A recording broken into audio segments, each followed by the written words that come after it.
Hey, everybody likes to go out to eat, but do we ever ask ourselves what happens behind the kitchen doors?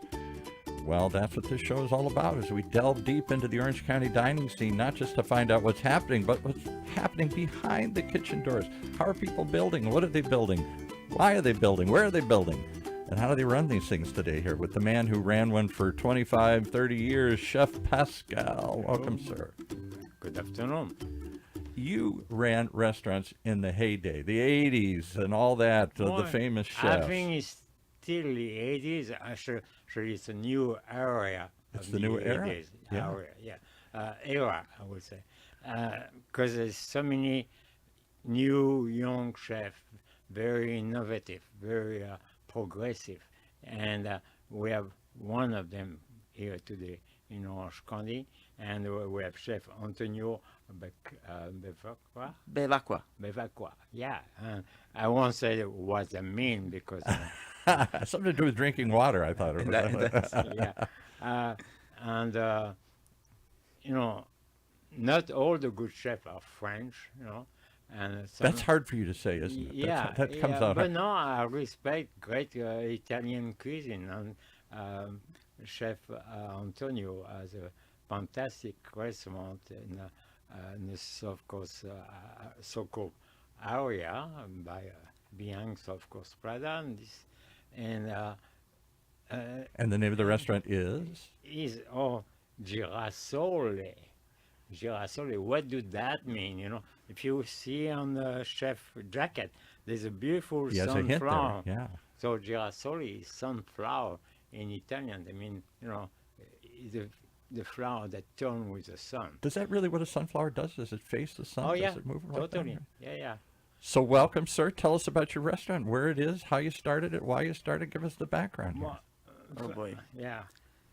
So the restaurant is inside Soko, a center most famous for furniture, shopping, and restaurants. Right. But they have some nice places, including us now. This is just north on the 405, like just north of the South Coast Plaza there? Yeah. Exactly. 5 minutes from South Coast Plaza. You Couple can actually restaurants in see there. Yeah, right. from the 405 freeway.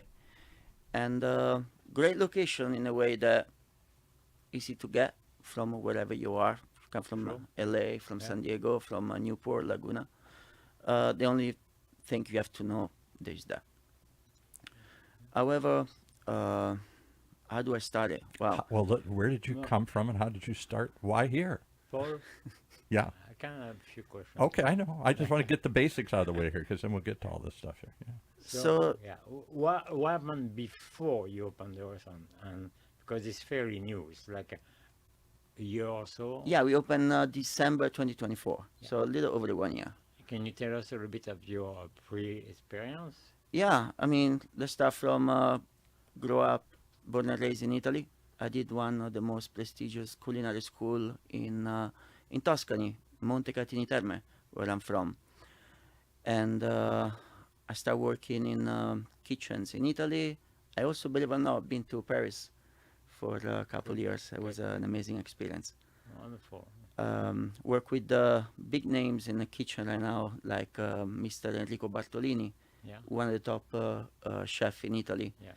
The guy with the most Michelin star right now, actually.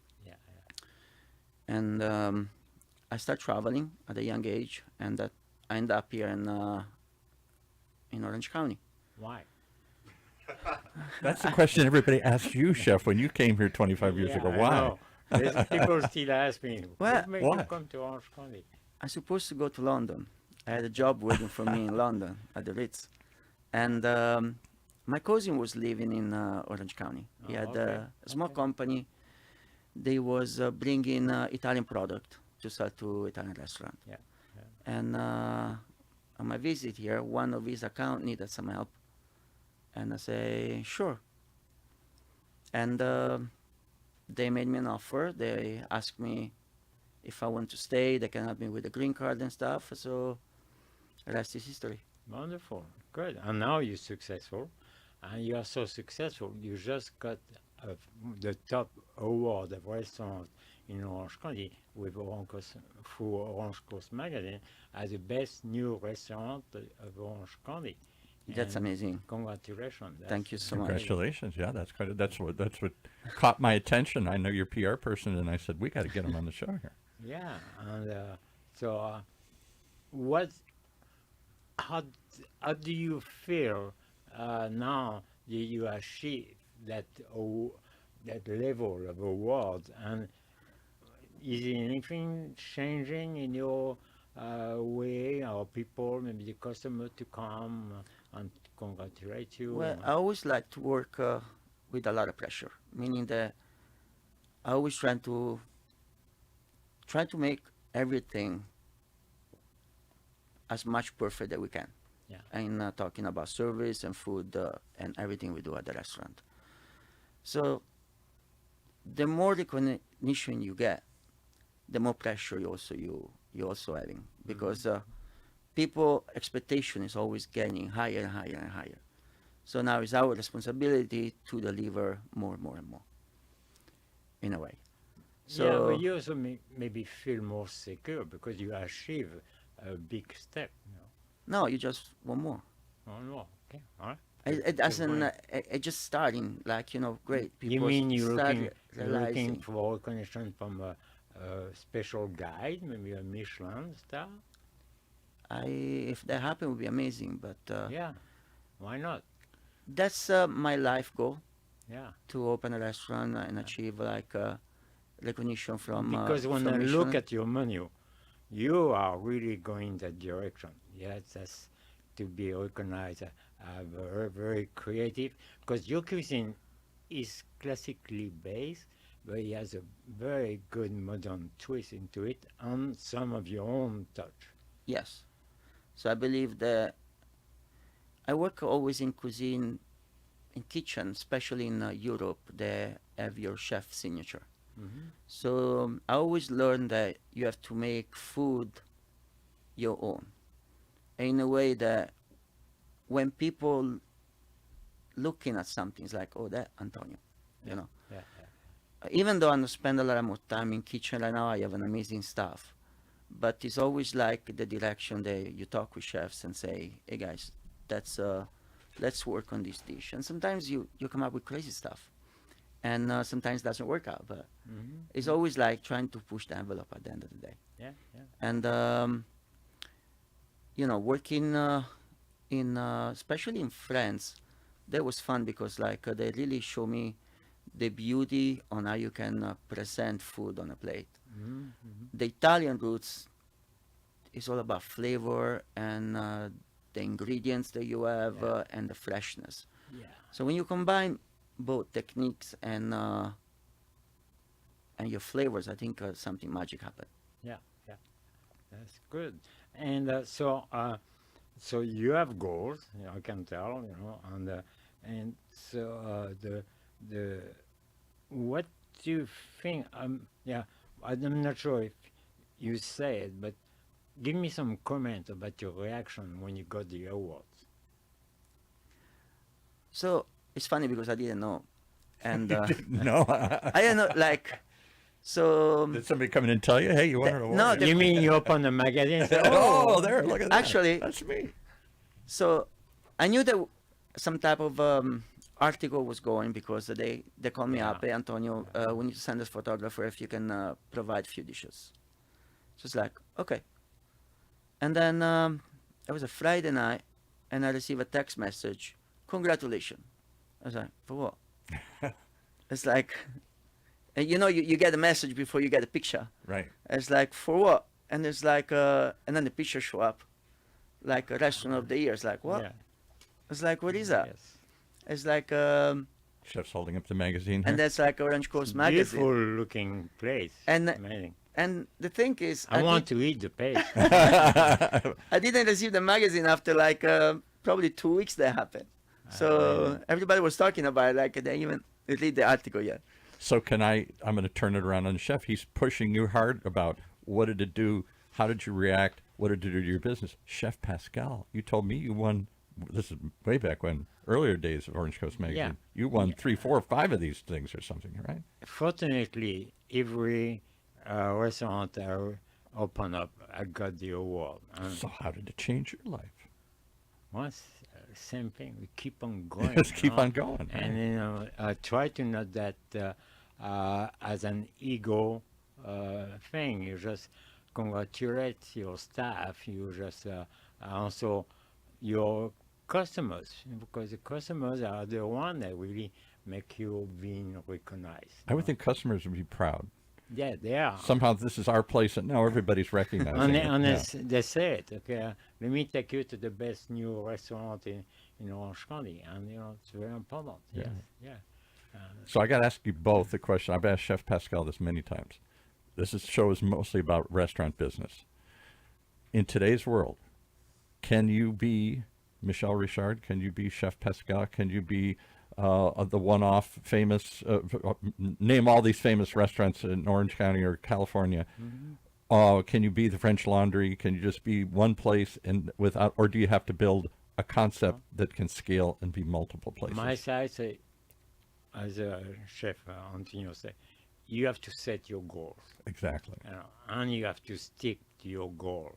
And you cannot go one way and then the other. No, you just have a line. That's why. Because you had some people say it's hard to make a living off of one restaurant anymore. You have to build a chain to survive with the high cost. So I'll ask Chef and your guest here today. What is? But sometimes you learn by the hard way. Yeah. But you get better at it after the time. 1 year of a restaurant opening, sometimes it's not enough to learn what you need to do to keep it going. Yeah. And so it's not easy. So I'm going to ask you, well, same question to you, the guest here today. What do you think? You've now 1 year, you won an award. Is this 25 years going to last there, or is it going to be 25 locations? No, Girasole is gonna be only one. And then it's not a restaurant that you can replicate. It's too much going on behind the scene. Right. Too big Yeah, of behind the door. Behind the Yeah. kitchen doors, yeah. exactly. It's too much. Door, The- the front door and the kitchen door. You have a lot of employees to do the food that we do, so the costs are very high. Obviously,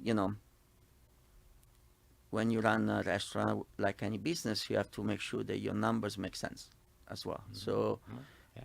is your break even achievable? And then we say, okay, let's do a restaurant. So is fine dining harder than ever because it does take more labor to do it? That's what Chef Pascal talked about. Could you open a Pascal's in today's environment as easily as you did 25 years ago? Or he's doing it today Well, here? there's more labor because it's a more refined cuisine, I guess. Right. And then, but it's also to build up a team and to make sure the team is going to stay, because that's for consistency very important. And so you build up a team and you establish a trust. I think that you said that earlier, and then things should happen and keep going. So it's very important. Team work together, and and the team has to listen because he's a creative chef. So Is it hard to build and keep a team today? Because teams just turn over all the time. Or I go in, there's new servers, new chefs, new people all the time in these restaurants. You find people that come and go, but then you really want people that are passionate about what they're doing, and those people stay because they believe they're doing something different, something special. And the way I have goal, they also have goal. So when you find people that really you can align, and that's beautiful, because an employee is an employee. You just need the person that cares, Right. and they want to go somewhere with you. yeah, and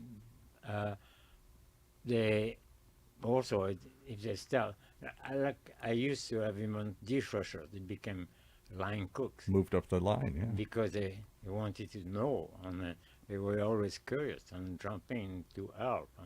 And these are these employees are very reliable and very important. I just, and I'm not trying to say anything that we haven't talked about before, but how many restaurants make it 25 years anymore here? It seems harder and harder for things to sustain. don't put that in his head. No, I'm not trying to say. I could see this. You know, he's Yeah, building. he's young. So You had the guy from. You had the. he has a lot of future.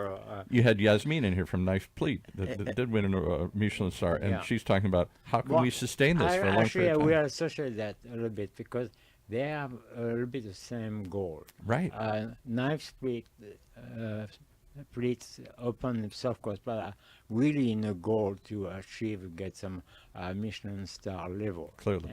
And that I can see that, you know. He's got the same dream here, the same dream. passion. And the French California style, but also now on the other side, that's the Italian style.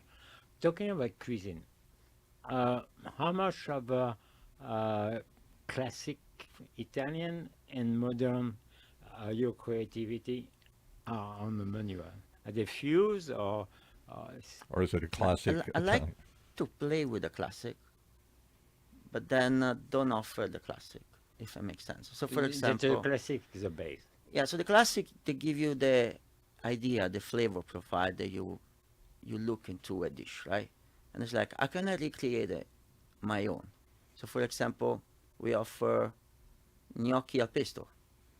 If you read it, it's a classic. The way it's presented is totally different. It's in a way that the first thing I thought about it is what the guest is gonna expect when they order gnocchi al pesto. It's gonna be gnocchi sotto potato dumpling and this green sauce. And then I say, let's do something unexpected. Yeah, yeah. So instead of be green, let's make sure it's white. Okay. So and then you start thinking, it's like, okay, how can we do it? We do pesto on the bottom. You know, what is it? So I decided to stuff the gnocchi with pretty much the basil and the garlic. So green, and then That's more work. a lot of more work.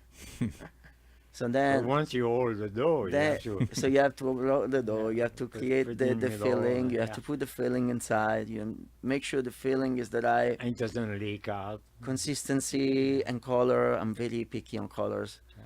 And then you have to make it fresh every day. Mhm. And then Like mothers do in Italy. Yeah. They make in the morning. I mean, pretty much. And then the Parmigiano become this beautiful foam that we put on top, very delicate. And some toasted peanuts. So when you see it, it's very, look like almost like a cloud. And, I'm getting hungry already. Did he know. bring some with him here today? Are we going to try it or no? I don't think it's food travel. It doesn't travel. You can't put it in the back of the car in an Uber No. and bring it over here. Yeah. In fact, I decided not to do to go Yeah. because I can't do to go. And Yeah. people ask me all the time. It's too many, I guess there's too many level and pieces I know, and it's like- garnish and things like that. So once you open the box and to go, So I find that an All the interesting fake is gone. conversation because COVID changed everything for so many restaurants. They were forced to do to go. because And yeah, Did that go away? we or now they- we had no choice. Right. But on fine dining, on very precise cuisine, still you go to a. If I went to the French Laundry, can I get it to go? No. You can take your leftover if you want, but I can't stop and pick it up. Yeah, not to go. And all right, so now you have the creativity. Now we know the style of your cuisine a little bit. How you very picky on how to get your ingredients. Can you Oh, yeah. tell us your sourcing a little bit? You We have don't to need do- his vendors. You're going to give No, him a don't secret need here, the right? vendors, but- No. But where do you get it? Yeah. So first of all, everything that is in season we're trying to use. Mhm. So the menu is gonna change according to what's available. For example, all the seafood that I have is always wild. So you don't see right now salmon on the menu unless wild king salmon becomes available, and then we run some special with that. So we serve like rockfish from Santa Barbara, Alaskan halibut, and now we can find. All the meats come from specific ranch. Yeah. I can trust. I know the way they raise the beef and everything. So you're not going through a vendor. You're not just going to buy it. You go straight Obviously, to the no, grower. obviously we do use vendors. So for produce, for example, most of all the produce really come from farmers market. I don't personally go to the farmers market, but my vendors does. Mm. And he tells me every morning I receive a text message, hey, Antonio, this is available, yada, yada, yada. Do you want it? And then he knows what we need, so he always pick up the best produce for us. The meat, we try so many meat from different ranches, and then you have to understand the way the cow is being raised. What does it eat or not? It's one of those, it's like people want grass-fed. Why do you want grass-fed? I want a meat that is eating organically, but is also eating in a way that the meat is gonna taste good. Because I like a good steak with a lot of fat inside, like a good marbling, like a prime. So we only use prime or wagyu. I try to buy my meat from domestic. Yeah. So we use something like a Double R Ranch or Snake River Farm.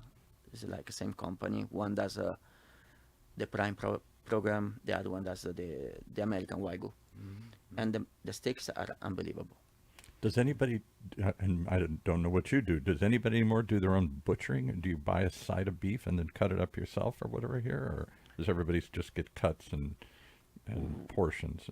Well, I wish I had the space to buy half a cow, but I don't. So, but we buy, like when you buy ribeye, you buy the whole rack. Or New York, you buy the whole loin. We do a lot of work with the dry ager. So if you come to the bar, we have a beautiful dry ager. Oh, wow. And we have all our meats there. Until you hang some like bone steak, beef on the bone, or Yeah, it's mohawks. sometimes we have tomahawks. Like right now, we have some tomahawk from Snake River Farm. Those are beautiful. A lot of marbling on those. But Paul is a producer, yeah. He's the one who is very curious about Always what's curious going on about this stuff. behind the Because you had camera. somebody come, who's the guy from, that does his own butchering and stuff here? Well, personally, and we find out when you buy portion cut meats, the cost is too high, Yeah, right. and so if you buy the whole loin of New York, you if you butcher it yourself, you just save a lot of labor costs, you know.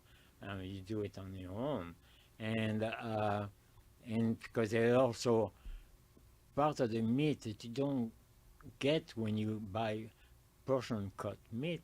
There's also the lower end of the loin.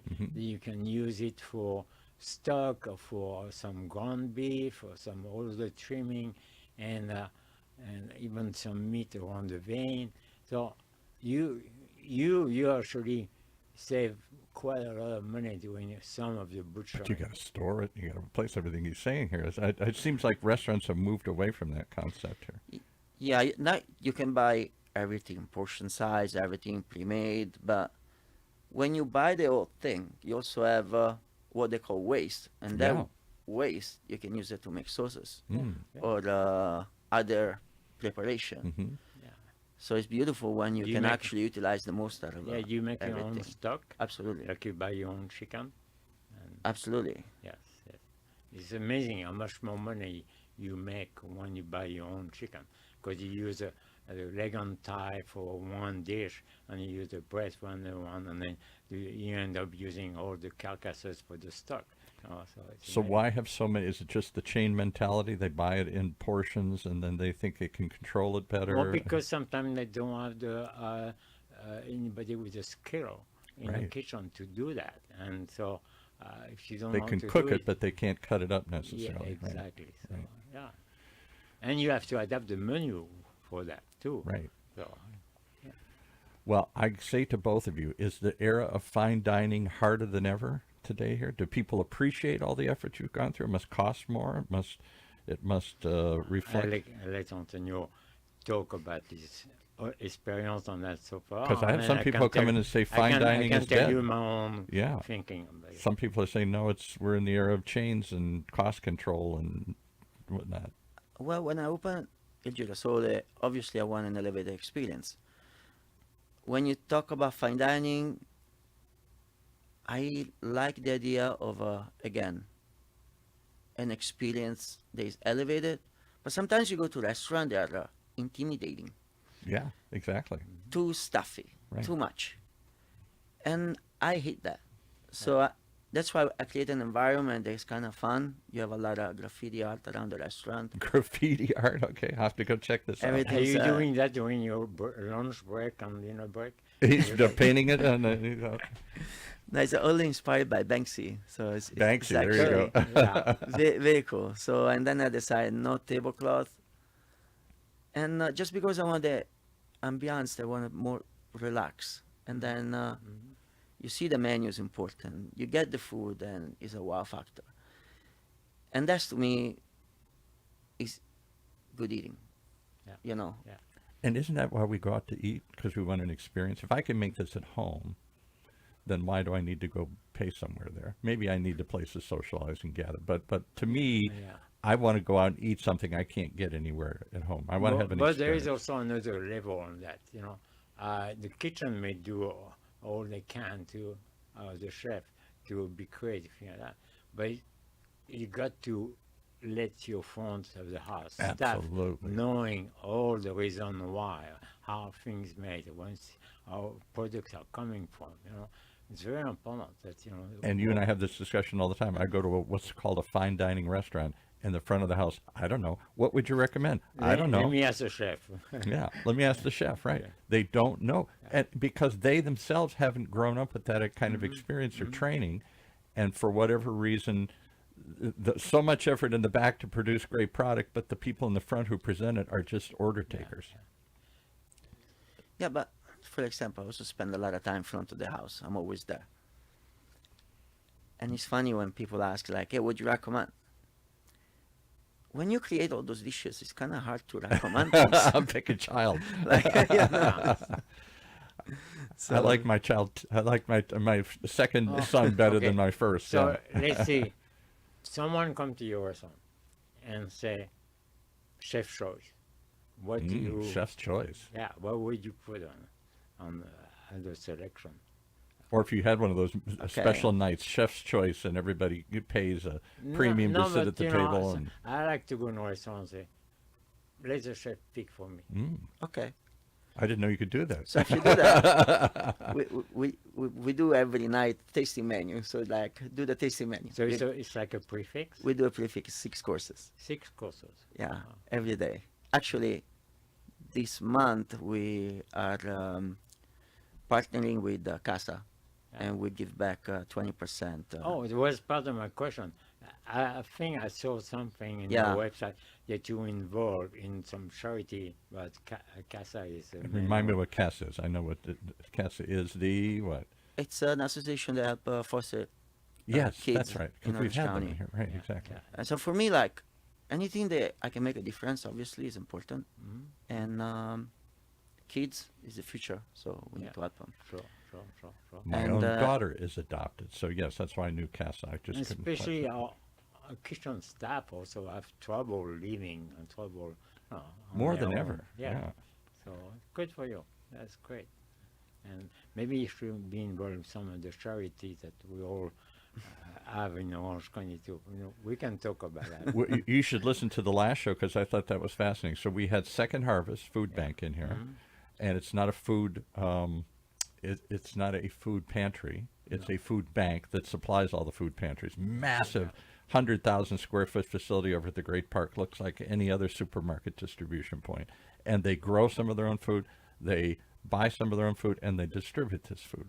And who's on their board but the owner of Knife Pleat, another Yeah. fine dining restaurant. And I thought, isn't that kind of, doesn't make sense? You're talking about two ends of the spectrum, super fine dining, expensive, elite stuff, and food for those who have no food. Yeah. And yet she said, to us, it's the same mission, feed the people and create a good experience and good food. Totally. And but that's what we do with my network of chefs. Exactly. We jump in when there's a catastrophe. We need a food release for in case when Like we you had guys all did for the fires up fire. in We Brentwood sold and everything. 15,000 meals in Los Angeles. So that's I think you got another chef here who'll volunteer I for think those days. so, yeah. Definitely. Now that we are connected, we will do that. Yeah. Is that important to be involved in the community? I would think it always is. It more so than I guess I'm getting to the point. Is fine dining harder to? Because I see fewer and fewer fine dining restaurants. I see more restaurants that somehow are chains or multiple locations. The Michelin star chef that creates 5 restaurants, but he's never really 4 of them. He just creates the menu and stuff. It's something, and I'm wondering, is it just the cost of fine dining, or is it the marketing of fine dining? Is it creating a? What do you think, Chef? Yeah. I will tell you my. Yeah. Um, What's the mean- challenge of fine dining today? Obviously, it's first of all the talent. Right. You need to be understanding about food. Doesn't matter how much money you have, you can hire a chef or somebody, and then the person's gonna leave. So it's always like it's a lot of question point around fine dining, especially when you do something creative and something like this. mhm. The cost obviously is a lot. Labor is intense. The pressure is a lot. It's just like at one point you have to be crazy to do it. That's what I'm Yeah, kind of getting yeah, at. Yeah. yeah, yeah. Right. Yeah, because like sometimes it's like, why do you spend so much time and money to do what we do? And most of people they're just like simple stuff. Right. Mhm. They want meatloaf back on the menus. And stuff, you don't right? get free rent. No. No. Yeah. So it's a lot of work behind. So that's why it's very hard to open a restaurant like that. And the costs associated are very high again. And then, yes, when you eat in those places, obviously you pay a premium for it, and not because Not just You because wanna they charge. charge. And that- Yeah. Right. That's one thing I've been always debating, that Orange County was not really in favor of high price menu. I And came on maybe the menu. didn't have an appreciation for it because this Well, is kind of suburbia. Yeah. Yes, because Orange County was not really exposed to high-end fine dining. Right. You know, New York, San Francisco, Chicago. They expected yes. it. They had a No, built-in you audience for expect it. Right. People travel and they go there, try to the best restaurant. Now we have that opportunity that is happening in Orange I County. think Absolutely. things are changing. I Yeah. think so. And I have a lot of people, they say, oh, I found you on Instagram or Open Table. And I was about to go to LA, you sent me a trip. Yeah. And I'm glad that like you're here. Yeah. You know? Right. Exactly. Yeah. So I feel like the demand is there, obviously. You don't have to drive to LA. You just take Uber to Orange County restaurant. Well, and I'm not trying to tout you, Chef, but you were part of that pioneering group, the OG, the old guard, Bruno and you and a handful of others, maybe the ranch or some places that were bringing fine dining to a world of fast food in Orange County. And now I think it has changed. We're seeing does. Michelin star restaurants have- and Michelin you recognized have restaurants. more choice now, more options. Right. And if you really want to have a top level type of dining experience, You can experience it. We have more and more choice in Orange County. Not many, but we have more and more. Fortunately, it's not huge, because Yeah, but it's not Yountville up but- where the French Laundry is, and there's 12 Michelin star restaurants. But yeah. with social media, like Chef said, on Instagram, people Google now, and they look for all the exposure on Google. If the chef or his social media person do the posting on the promotion and to draw people in, get the intention, say, oh man, we need to So try again, that. is it harder? You've Yeah. got to be a social person. You've got to be out on Instagram. You have and to stuff? do Instagram. You have to do social media. You have no choice. Before we used to either handwrite or type press release. Yeah. press release, also newsletter to your client. Now we have that chance to have this social media that you can touch a lot of people.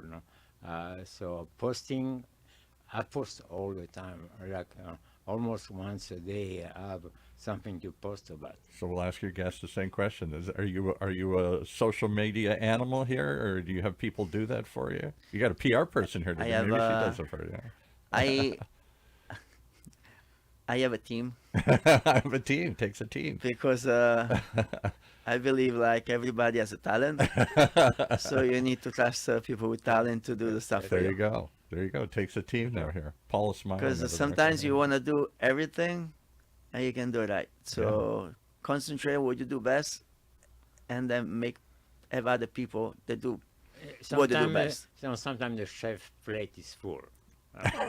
no, And so- no pun, or all Yeah. definitely a pun intended here. So, So tell me about the South Coast regional area. I don't know if they give it a name. They keep trying to give it a name. All the stuff around South Coast, in South Coast and around, there seem to be more fine dining restaurants than the rest of Orange County. They're scattered around, but there's a concentration now. Is that creating a place? Is this the new, I don't know, Beverly Hills or Hollywood? Or is this someplace people go expecting this kind of? You've got Knife Pleat. You got your restaurant, not far away. Shuck, the cool little oyster place, some Yeah. other place. Mhm. You They got a whole- just closed, unfortunately. did Shuck close? I Yeah. didn't know that. That was too But bad. they're opening, I think, Omakase.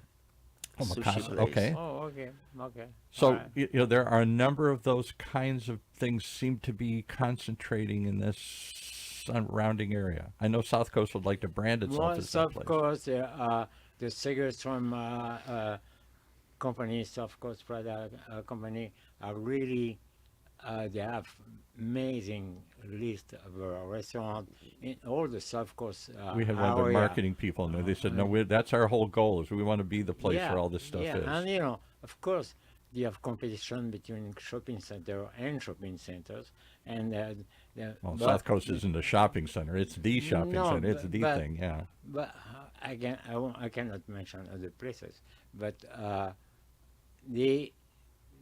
because of the kind of raw competition to have, I'm going to have that center. Okay, in my center, I want the best restaurant in Orange County. And the other center said, no, I want the best restaurant. So they kind of compete and give us more choice. Mm. And so more opportunities. So my question for your guest is: was that an attraction to you that there are other fine dining in the area, or is that a challenge because then they got lots of choices to go to in the area there? Is it better to be the only one in, I don't know, pick a city, or do you want to be where others? Is it like car dealers? You all want to be together in one spot so everybody goes and shops and tries? Well, the thing, The strange question, I know here, but no, I mean, again, and where we located is not like in South Coast Plaza. It's, No. it's close by. close by. So there's a lot of option around, yes. Right. In a way, I feel like I love Costa Mesa just because it's easy to access from everywhere. It's a great center. Also, Yeah. Costa Mesa is billing. We have John Stevenson in here numerous times, the mayor. That is their whole mantra. We want to be the dining center of Orange But County it's here. not only this. This center has a design, kitchen design. This center has surface. Surface is a place we can buy, fine ingredients with cooking classes. They still do that. And then you have so many different type of businesses for, especially that young entrepreneur. They have a big variety of choices. So are you part of this new wave that all these places in this kind of central part of the county? I don't see them opening anymore up in the north part of the county in Brea or something. I don't see them opening along the coast here and there, but I don't know. Just seems like that's the happening place. You're in the middle of the happening place. I'm not surprised you are where you are. It is known that center is known for that. Yeah. yeah, I mean, since they opened, Yeah. like Yeah. restaurant like Arc, Yeah, it's one of those made the history yeah. in Orange County with a speakeasy, Yeah, kind right. of dark vibe, like everything was burned, like a wood burning. Mm-hmm. And where I am, it was a chicken and waffle place. Right, exactly. A chicken and waffle place is now fine dining. Yeah, Can you believe exactly. And then the oyster bar, that was cool. That was cool. That was one of the main tenant. Yeah. So, and obviously, like, time pass and restaurant goes, restaurant comes. Yeah. Who makes it, who doesn't. Don't worry about that. Don't worry about that. No. Did No, you wor- to- did, to did you worry me- about it for 25 years? No, you just said, No, I'm here. I'm Boom. here. Solid. I'm holding the stove, So what would you tell him? How do you survive for 25 years? What's the key? You're longer than that. You were.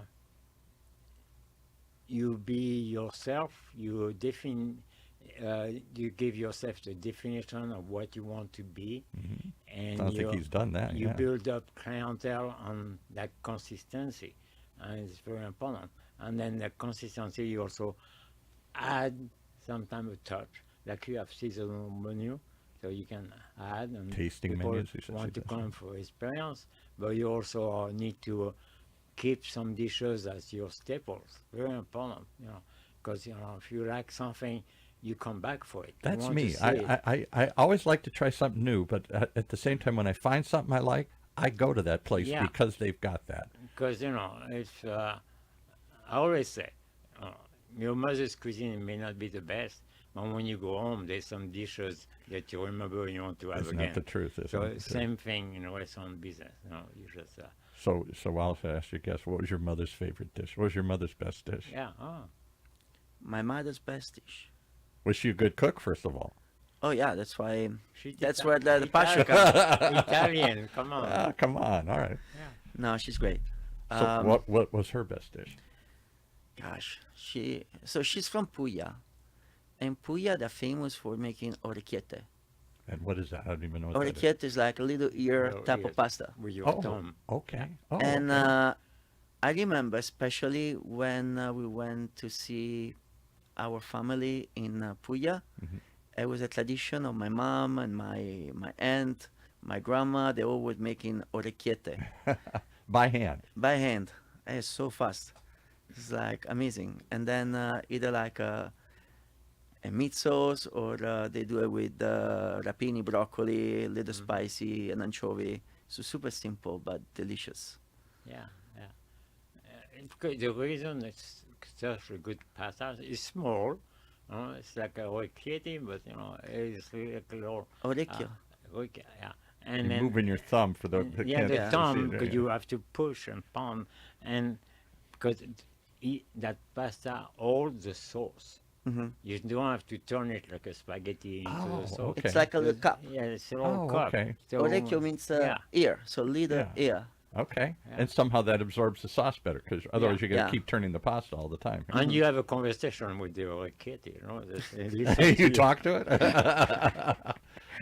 Well, one of the things the chef surprised me when we started the show, and I said, where did all this stuff come from? I assumed it's because you went to culinary school and you studied with Paul Bocuse, who's one of these famous guys, and on and on and on. And you said, yeah, some of that, most of it came from your mom. Oh yeah. Is that true with you? Is this your mom's dish? Because I think of as fine dining as something beyond normal food, and yet he said, to me, this is a variation of the normal food I grew up with. Maybe it's sold as fine dining and the way we present it and everything else, but it's still essentially That's the flavor that Yeah. you want to achieve, something that brings you memory from the past. right. So it's like it's what you like, and it's like, how can I make it in my way? Yeah. So, right. for example, growing up in Tuscany, I love meat. We do a lot of meat, and so that's why I always offering duck. And right now we have rabbit. I used to have elk. Oh, you love meat there because you have some great red wine as well. Yeah, and So you have elk? I I don't think I know where to go get elk. elk. Yeah, I used to have it during winter, Mhm. and then hunting season is over. So now with spring, I put rabbit instead. So lighter, and it go very well with peas and carrots. Okay. So it's delicious. Bison, it's good too. Yeah. Bison we make short ribs. for appetizer. Bison. Okay. All right. So there's somebody you're just like. So last question as we wrap up. If people were going to go there, what is your signature dish? What's the one? Oh, this is the one you got to try. This is the one I'm going to come back for over and over. Things may change, but this one survives. This is the deal. I would say the duck pappardella Duck pappardelle. What is that? is so pappardella is this thick type of noodles, right? And in A Tuscany, large fettuccine. kind of large like okay. a thick fettuccine. Think Okay. about Yeah, I know that. about pasta. Maybe Apparently you French. do. You're French. What do you know about that? And then in Tuscany, we make it usually with either wild boar or some type of ragu, also duck. And in Tuscany, usually you grind the duck, you do the sofrito with the vegetable, and then little tomato, and then you do the pappardelle. So we have an amazing duck. And is this inside the pasta or just? And we do inside the pasta. So Right. the way we do it is like we do the pappardelle is actually almost like a lasagna sheet, and then we put this. So you put the sofrito inside the no, dough? no. It's The meat. we use it's all about the meat in this dish. Oh, okay. So okay. we take the duck legs Okay. and we confit them. So we Okay. cook a very slow time, yeah, long yeah. for overnight on inside Wow. their own fat, and then we put a little ricotta, a little mushroom, some of the duck sauce, the juice that we do with the bones, Mhm. and then we make this filling for this pasta. The pretty much it's like you're making ravioli, but it's gonna be just one big roll. Look like flowers at the end, different colors. Sunflowers. Not quite. How do you call that final dish? The It's name? it's a stuffed pappardella, just because it's a double the size of the pappardella, but it's a more like a giant stuffed pasta. And we finish up with the mushroom, whatever that are in season. So then Like right there? Picking like- up the like- mushrooms on the picture there. Again, my mouth is watering just hearing this talk about this. So that's the dish. It's duck. That's the dish. And then Pappardella. You play with truffle, do sometime? oh yeah, so truffle are big. Always have truffle on my menu. Mhm. So during the winter, when it's season of the white truffle, I do a tasting menu all about truffle. Oh, So it's usually 8 courses, Right. 4 with white truffle and 4 with Yeah. black truffle. Yeah. I got to go to there because you all talk about truffles like we all know. But if I you- do if not you- know If you truffles. eat truffle, I won't pick the bill. It's so good. That expensive, yeah. But I you know very you- little about that's truffles. What, you know what you pay for. You know, Well, because so- a pig has to sniff it out or Well, something. No, but such limited, They're beautiful. especially here, coming directly from Italy. Right. I think. And then we do specials, like a classic risotto, tagliarini. Mm. And then now the truffle season is over, and summer truffle are available. Yeah, yeah. Those are more inexpensive in a way. In a Well, way. I would say affordable. Affordable. Yeah. Less expensive. But you need to use more because the summer flavor truffle, is not that great. you have to cook them. Yeah. So like, Yeah. but also you need to be careful how you play with them. So you don't do tagliarini and then you put the truffle on it. So right now we do a special with halibut, Mm-hmm. and we stuff it with the summer truffle. That sounds good. I've never heard a chef describe cooking as playing. You have to be careful how you play with them. I thought he'd say how you cook There's with no- them. It sounds like there's nothing playing on No, playing. You know, it's just experimenting like a kid. Oh, playing. Playing like you're No, playing. oh, Yeah, yeah, playing of around with course. it. It Yeah. depends on how you play with it. Well, you got to have fun and pleasure, especially pleasure to cook. Apparently. Well, it's Yeah. our pleasure to have you here today. How do they find you? Yes, we need to location, Websites, a everything. number How do they of find website, you? Yes. So the website is il-girasole.com. And spell that for all of us who are not Italian. dash girasole. So GIRASOLE.com.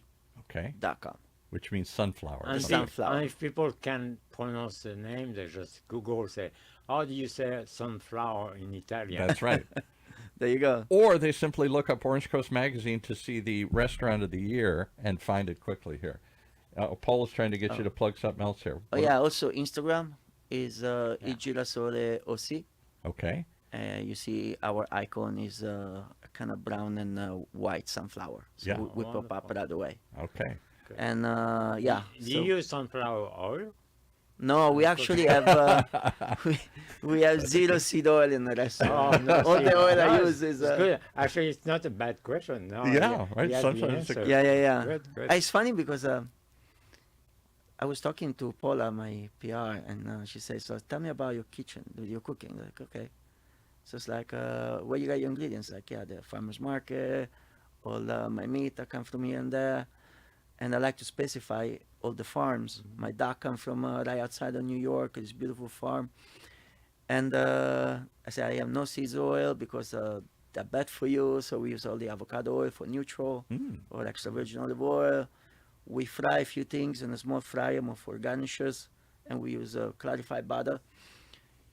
And she say, and why don't you promote that? It's like, Yeah, well, because yeah.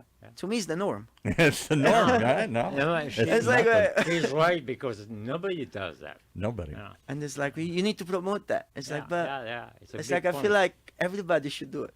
Yeah, you're very concerned about health as well. Intentional. And yeah, but you know, most of these regions have great olive oils. Do you have any olive oil, family olive oil producer? No, in the family.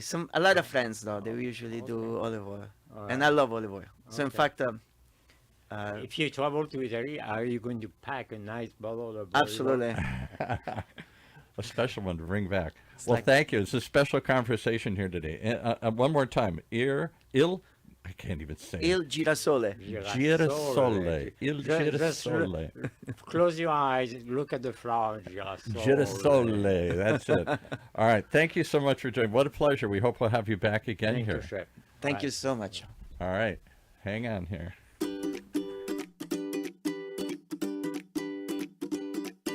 Well, there you have it. See, I got all excited. I'm racing out the door to go over and try it now here. One more reason to tune in each and every time to find out what's happening. Not just around town, but behind the kitchen door. What's it take to run a fine dining restaurant today here? What are the challenges? What are the opportunities? And where are they doing it? That's what we're talking about each and every week here on Orange County's only community radio station, OC Talk Radio, streaming live from our studios here at the University of California, Irvine's Beale Applied Innovation Center.